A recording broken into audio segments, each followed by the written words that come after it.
Modi cabinet की सौगात, MP को नया रेलवे प्रोजेक्ट। प्रधानमंत्री नरेंद्र मोदी की अध्यक्षता में हुई कैबिनेट बैठक में मध्य प्रदेश को बड़ी सौगात मिली है। राज्य के इटारसी भोपाल बीना रूट पर चौथी रेल लाइन बनाई जाएगी। रेलवे कनेक्टिविटी बढ़ाने के लिए कुल 24,634 करोड़ रुपए की परियोजनाओं को मंजूरी दी गई है।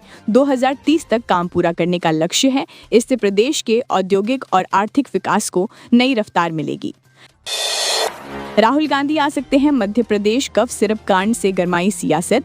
21 बच्चों की मौत के बाद अब ये मामला सियासी तूल पकड़ चुका है। कांग्रेस नेता राहुल गांधी जल्द ही छिंदवाड़ा और बैतूल के दौरे पर आ सकते हैं, जहां वे पीड़ित परिवारों से मुलाकात करेंगे। कांग्रेस सरकार पर लापरवाही का आरोप लगा रही है, जबकि भाजपा सख्त कार्रवाई का भरोसा दे रही है। ये कफ सिरप मामला अब मध्य प्रदेश में राजनीतिक तूफान बन गया है।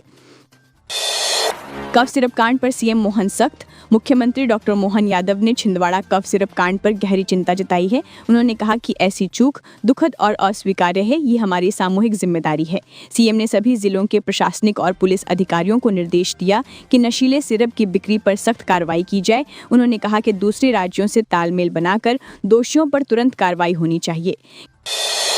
किसानों को 15 दिन में मिलेगा भावांतर का पैसा। मुख्यमंत्री डॉक्टर मोहन यादव ने किसानों के लिए बड़ा ऐलान किया है। अब सोयाबीन बेचने के 15 दिन के भीतर भावांतर योजना की राशि किसानों के खातों में जमा होगी।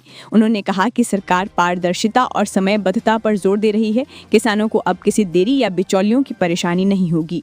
ये कदम किसानों की आय बढ़ाने और खेती को लाभकारी बनाने की दिशा में अहम माना जा रहा है।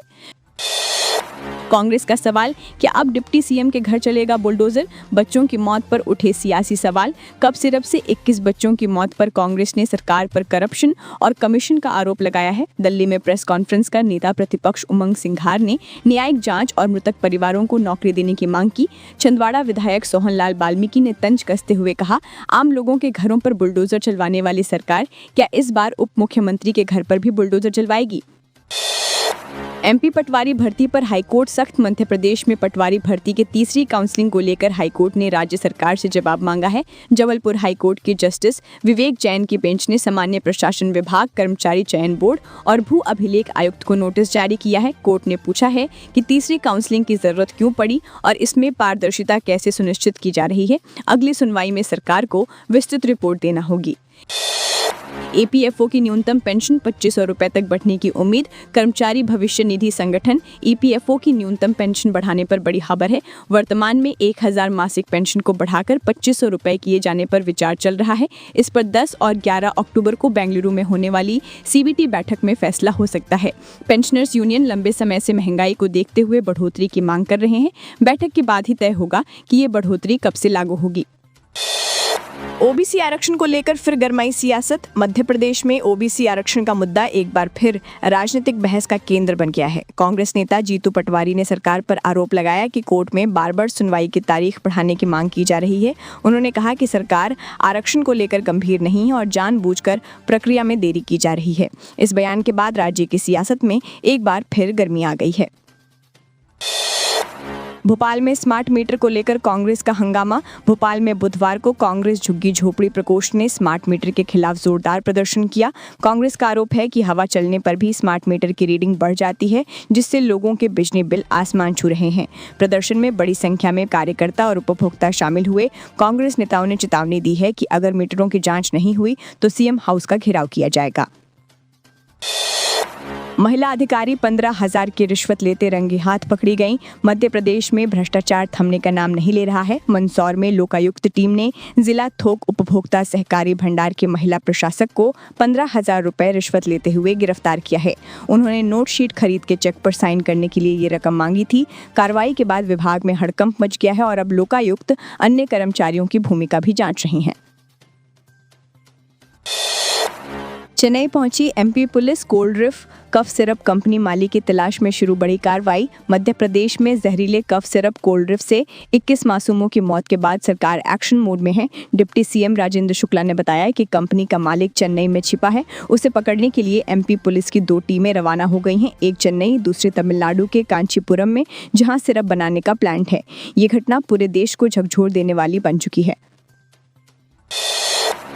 इंदौर में कॉरिडोर परियोजना के खिलाफ किसानों का हल्ला बोल। 1000 ट्रैक्टरों के साथ सड़क पर उतरे हजारों किसान। इंदौर उज्जैन ग्रीनफील्ड कॉरिडोर के लिए कम मुआवजा मिलने से नाराज किसानों ने बुधवार को जबरदस्त प्रदर्शन किया। करीब 5000 किसान और 1000 ट्रैक्टर लेकर धार रोड पर उतर आए।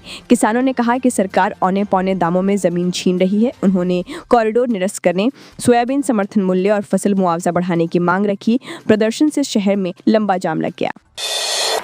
एमपी में बन रहा है रिन्यूएबल एनर्जी मैन्युफैक्चरिंग जोन। 9 अक्टूबर को सीएम मोहन यादव का मुंबई में बड़ा कार्यक्रम।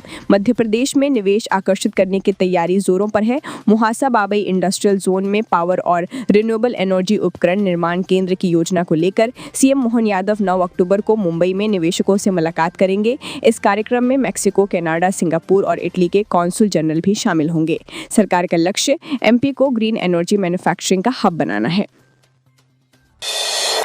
दिल्ली पहुंचे सीएम मोहन यादव। गृह मंत्री अमित शाह से मुलाकात कर विकास योजनाओं पर चर्चा। सीएम मोहन यादव बुधवार को अचानक दिल्ली पहुंचे और गृह मंत्री अमित शाह से मुलाकात की। दोनों नेताओं के बीच मध्य प्रदेश के विकास कार्यों और आगामी योजनाओं को लेकर चर्चा हुई। सीएम ने मुलाकात के बाद ट्वीट करते हुए कहा कि उन्होंने गृह मंत्री से राज्य में चल रही परियोजनाओं पर विचार विमर्श किया है। ये मुलाकात राजनीतिक रूप से भी अहम मानी जा रही है। 48 घंटे में मानसून विदा लेगा एमपी से, लेकिन उससे पहले भीगेंगे 22 जिले। मध्य प्रदेश में मानसून अब अलविदा कहने की तैयारी में है। मौसम विभाग ने बताया कि 10 से 12 अक्टूबर के बीच मानसून की पूरी तरह विदाई हो जाएगी। हालांकि उससे पहले भोपाल, इंदौर, उज्जैन, जबलपुर समेत 22 जिलों में भारी बारिश का अलर्ट जारी किया गया है। कई इलाकों में करड़ चमक के साथ बौछारें पड़ सकती है। मौसम में बदलाव का असर तापमान पर भी दिखेगा। जीतू पटवारी का विवादित बयान। बोले आईएएस अफसर चड्डे पहनकर घूम रहे हैं। भोपाल में चल रहे कलेक्टर कमिश्नर कॉन्फ्रेंस के बीच कांग्रेस अध्यक्ष जीतू पटवारी ने आईएएस अफसरों पर विवादित टिप्पणी कर दी। उन्होंने कहा कि 90% अफसर जिलों में जाकर भाजपा का प्रचार कर रहे हैं। पटवारी ने यहां तक कहा कि जो अफसर चड्डी पहनकर घूम रहे हैं वे अपनी चड्डी के बटन लगाकर रखें। बयान के बाद प्रशासनिक हलकों में नाराजगी और राजनीतिक बवाल मच गया है। दीपावली से पहले पेंशनर्स को मिल सकती है 5% महंगाई राहत। सरकार से की मांग।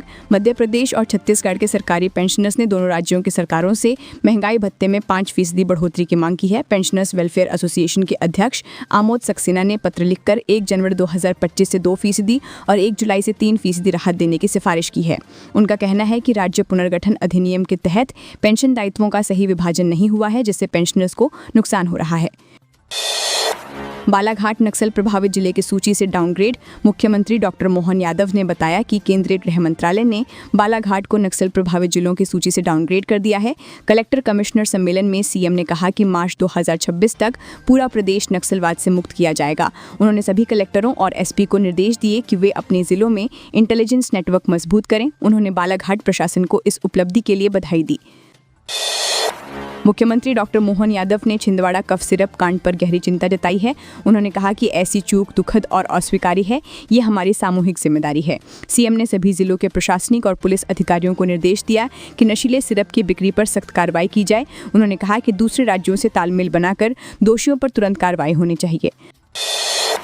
अब घर बैठे बनेगा ड्राइविंग लाइसेंस और वाहन रजिस्ट्रेशन। मध्य प्रदेश सरकार ने नागरिकों को बड़ी राहत दी है। अब राज्य के परिवहन विभाग की 51 सेवाएं पूरी तरह ऑनलाइन हो गई हैं।